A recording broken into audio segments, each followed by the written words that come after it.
You're listening to the Easy Feed podcast, episode number 9. Do kids really need to eat vegetables?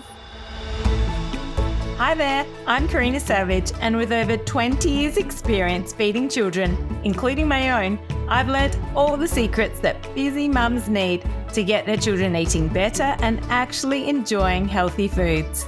So a huge welcome to the Easy Feed podcast. Welcome back. Great to have you. You know, I don't actually ever get asked this question, ever, from parents. Isn't that interesting? As a pediatric dietitian of 21 years, I don't think I've actually ever been asked this question. Does my child really need to eat vegetables? Do they really need them? And I think it's because they don't want to hear the answer. But I guess my question is that really as bad as they think? Like, is it really because parents don't actually want to know the answer?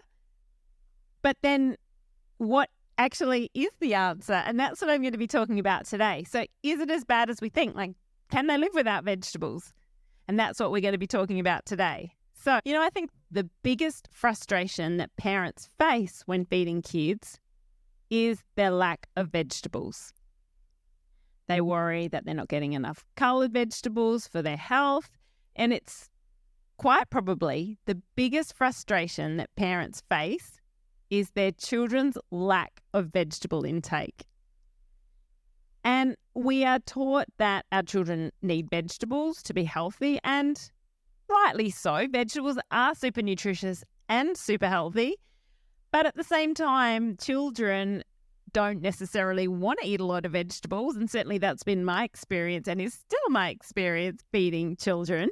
And it's an evolving journey, I think, with vegetables, and sometimes the parents' level of expectation of what they want or they think their child should eat in terms of the vegetable world or the vegetable kingdom, it is a big mismatch to actually where the child is actually at in terms of the variety of vegetables that they will eat. So if your level of expectation of what your child should eat is too high and your child is eating a very small variety of vegetables, that mismatch creates a lot of worry, stress, tension, pressure at the dinner table. So this podcast is for those parents that are really struggling to get their children to eat any vegetables, and it's designed to reduce your worry and stress around the child eating vegetables so that it actually reduces the pressure that parents put on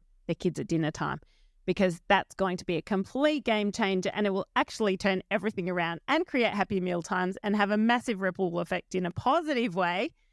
And I think it all starts with how much pressure we put on ourselves to get our children to eat vegetables and how much we place an emphasis on them eating vegetables at dinner, because dinner is like 1/6 of their day. So vegetables need to be incorporated throughout the day, not just at dinner. And again, this is another factor, I think, that plays into how much pressure we put on ourselves and our kids to eat veggies at dinner when we actually need to be perhaps changing the way we think about vegetables on a bigger scale. So that's what this podcast is about today, all about vegetables.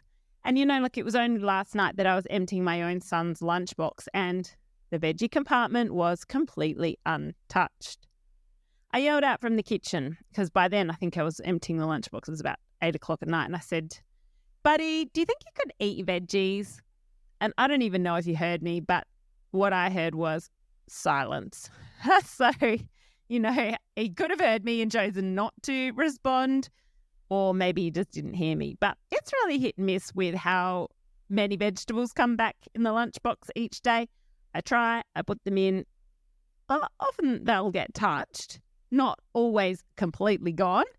That's a minority of days when I open the lunchbox and it's completely empty. But it's a work in progress, okay? They'll get there. Now, you might be thinking, yeah, but Karina, your kids probably eat way better than mine. You're a pediatric dietitian. You probably spend, all this time preparing good food for your kids, and they probably eat really well.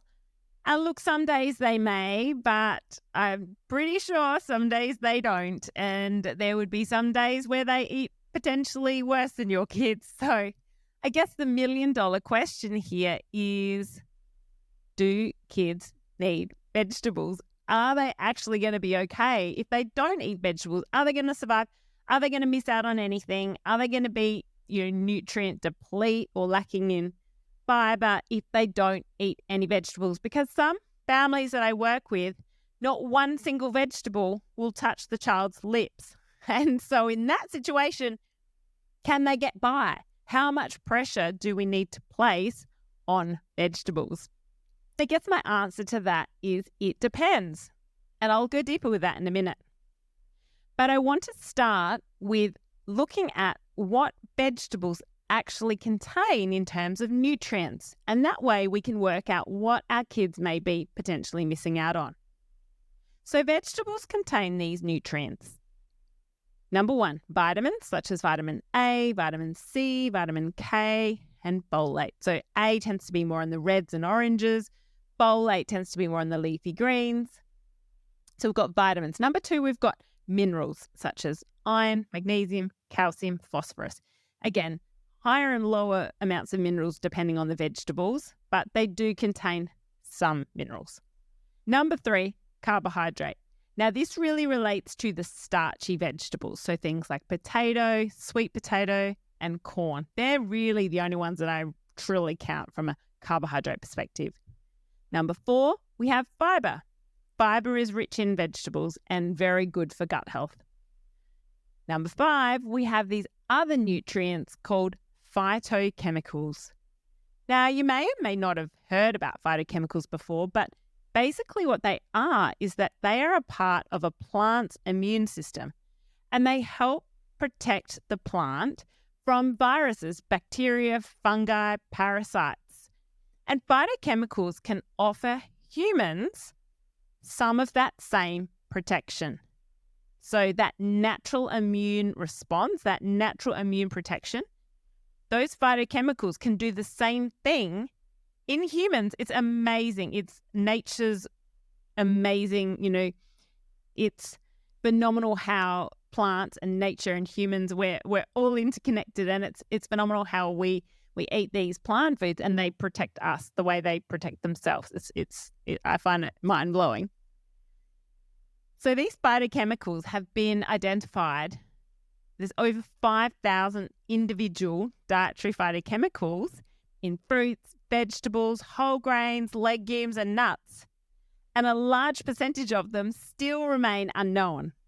At the end of the day, what we currently know is that these phytochemicals are beneficial to humans, they improve our health, and they reduce our risk of disease, such as diabetes, heart disease, and possibly cancer. Okay, so we've identified these 5 groups of nutrients that are in vegetables. We've got the vitamins, we've got minerals, we've got carbohydrates in some, fiber, and then phytochemicals. So now let's work through this list of 5 and see if we can find them in any other foods. That way you can worry less about what your child eats and their lack of vegetables and focus on the things that they do eat. So let's start with number 1, vitamins. So as I identified, we've got vitamins A, C, K, folate in vegetables. Now, can we get these vitamins from other foods? Absolutely. So these vitamins and nutrients are all found in fruits, and I recommend a variety of colored fruits to meet those different nutrients. So yeah, as I said, those red and orange are going to be higher in vitamin A, and some are going to be higher in vitamin C. And I talk about vitamin C in another podcast and in relation to iron. But these fruits will offer these vitamins that you can get from vegetables. So try to have a variety of the colors, as I said, but don't stress. They're going to be getting the vitamins from the fruits if they're not getting them from the vegetables. Now, if you're thinking right now, yeah, but my child eats no fruit and no vegetables, then you need to talk to me. And then we need to get craftier. And look, I've certainly got patients like this. I've seen families recently with little ones like this. Plenty we can do to keep your little one nutritionally covered, but you need to seek professional help there. So that's where I say join my membership. It's all in there. You've got me also as professional help. So if your child really is lacking in vegetables and fruit, then you need to seek extra help, because then there is a risk of nutritional deficiency, especially vitamin C. Okay, the second group we talked about is minerals such as iron, magnesium, calcium, and phosphorus. Now, these nutrients are all found in foods such as grains, whole grains, oats, legumes, so things like baked beans, kidney beans, chickpeas, hummus, nuts and seeds, breads, cereals, wheat bix, sultana bran, almonds, cashews. So all of these foods will cover the minerals such as iron, magnesium, calcium, phosphorus. Calcium is also found in rich amounts in dairy products and also in non-dairy milks such as almond milk that's been calcium fortified or oat milk, or in foods such as almonds, sesame, tahini, chia, dried figs, and salmon and tuna with the bone. You can get calcium from all of those sources as well. Not as in tomato sauce, all of those food sources.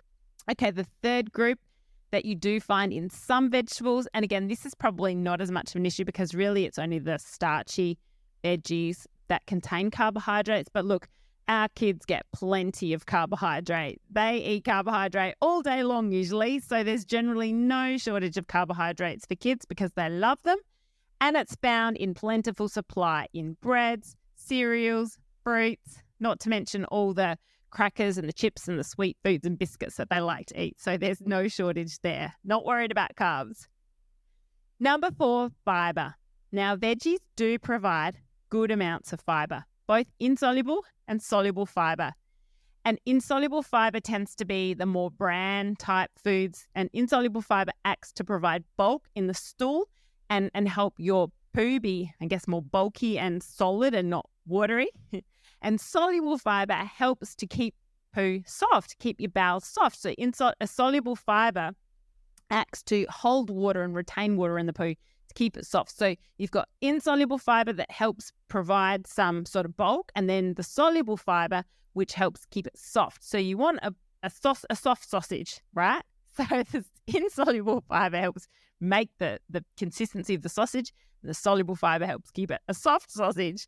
I told you I'm a gut geek, so you're going to get these little gems of gut health woven into every podcast. Well, not every, but a lot of them. What fiber does is it is actually food for your gut bugs. As well as helping your poos be a soft sausage, fiber is actually super important to keep your bowel healthy on the inside. Fiber feeds your gut bugs. It feeds the good gut bugs. It helps the microbiota, the microbiome in your gut, be in good balance of good bugs and bad bugs. So it feeds the good bugs and keeps them in good population, good communities in your gut. And that means that your immune system stays strong.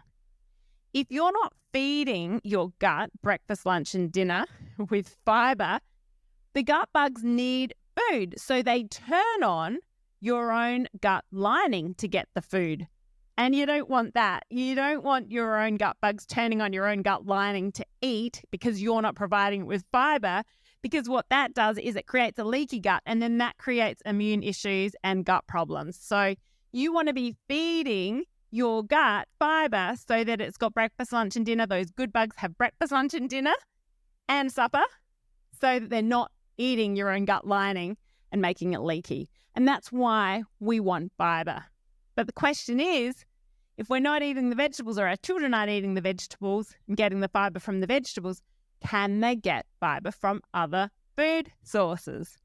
Well, the answer to that is yes. So firstly, we have whole grains. So things like whole grain bread, wholemeal bread, oats, muesli, wheat bix, popcorn, sultana bran. We've got chia, lots of whole grains, and also seeds contain fiber. So seeds, by seeds I mean pepitas, pumpkin seeds, chia seeds, sesame seeds. They all provide fiber. So with seeds and grains, you've got the outside of the seed or the grain, which is the husk, that's fiber. Then you've got the middle part, which is the starch, and then you've got the inside, which is the more the germ, the more fatty part, but a good fat, of course. But that outside part provides a lot of fiber. So Seeds are really rich in fiber. Nuts, so almonds, cashews, peanut butter, really good sources of fiber. Then you've got things like legumes, so baked beans, edamame, kidney beans, chickpeas, hummus, good sources of fiber. So all of these foods will provide fiber for your child. So if they're not eating vegetables, but they're eating some of those foods instead, then your children will still be getting some fiber. Okay, number 5, phytochemicals. Because phytochemicals are found in plants, it's not only vegetables that you find phytochemicals. So if they're not eating any vegetables, they will still get phytochemicals from other plant foods. Phytochemicals are found in all different plant foods, including fruits, nuts, seeds, whole grains, legumes. Even extra virgin olive oil has phytochemicals. So I think you're starting to get my drift that if they're not eating any vegetables, but they're eating a lot of those other whole foods, as I've mentioned, then you can still meet your nutrient requirements, those 5 groups that are found in vegetables that would be missing if you didn't have them. So those 5 were, again, vitamins, minerals, carbohydrates, fiber, and phytochemicals. So if your child has a very poor or non-existent intake of vegetables, then I would encourage you to write down, firstly, everything that your child does eat. So literally get a piece of paper, write it all out. So write out everything that your child does actually eat. And then I want you to press pause, press rewind, go back to the beginning of this podcast and start to tick off the foods that would be substitutes for vegetables.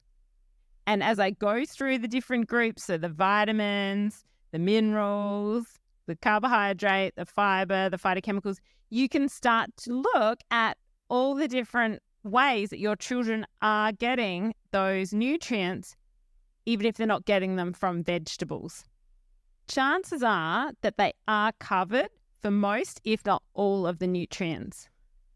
But if you're really worried, then reach out to me or simply join the Nourishing Kids membership, because then all your worries will be dissolved because you've got me to help guide you, give you the professional advice, talk to you about what your child eats. We even have some sessions where we actually look at children's food diaries and look at whether they're, deficient or at risk of being deficient in any nutrients. So you've got all of that support for a very low cost. So check out the link in the show notes or head to nourishwithkarina.com/membership. And that way you'll be able to find out all of the information and join today to get the help that you need and to stop worrying about your child's nutrition and whether they're getting enough. We'll also put all the information into the show notes, so you can head to the show notes to find the link as well. So there we have it. Whilst it isn't ideal, kids can actually live without vegetables. The thing is, there is every chance at some point that they will start to eat vegetables and they will bring in at least one vegetable into their repertoire. It just takes time. But the point of this podcast is to alleviate parents' stress and concern to hopefully help the mealtime environment so that we're not putting pressure on dinner time to get all the veggies in. Think about snacks as providing a significant contribution of vegetables or nutrients. So try and make the most of snacks rather than putting all the pressure on dinner to get their veggies intake. And even if they're not eating any vegetables, then feel comfort or seek comfort in the fact that there's every chance that they're probably meeting most of the nutrients from other foods that they would have been getting from vegetables. And know that your child will start to eat vegetables at some point.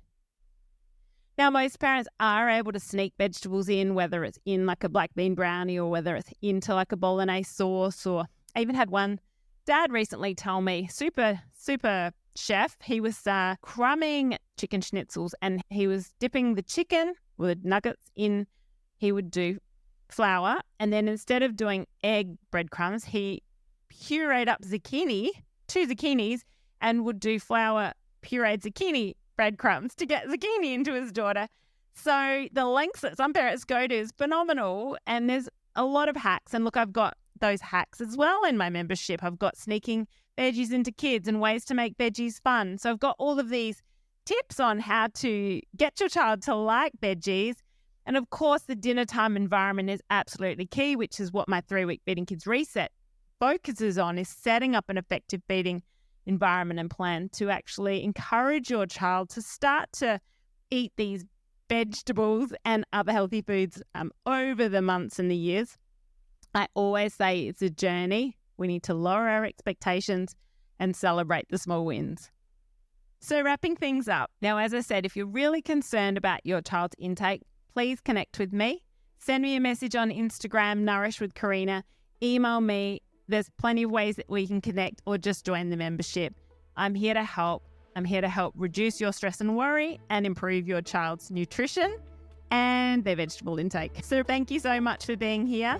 If you like what you hear, make sure you subscribe to this podcast, and please leave me a review so that we can get this podcast out to more mums and parents out there.